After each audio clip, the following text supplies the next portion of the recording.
যেই মরণ তুমি চাও নাই কোনোদিন, তুমি না চাইলেও সেই মরণ একদিন চলেই আসবে। আসবে তো? কথা বলেন না?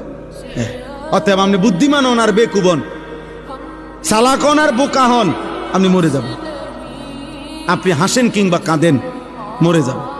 সুখে থাকেন কিংবা দুঃখে থাকেন, মরে যাবেন। 3 বেলা খানা খান আর উপাস থাকেন, মরে যাবেন।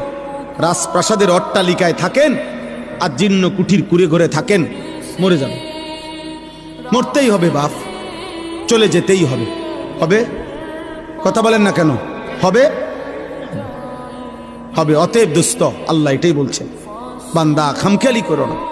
অনুফিখা ফিস-সূর যালিকা ইয়াউমুল ওয়াঈদ।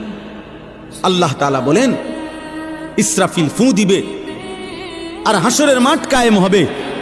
আর হাসরের মাঠ ইয়াউমুল ওয়াঈদ, যে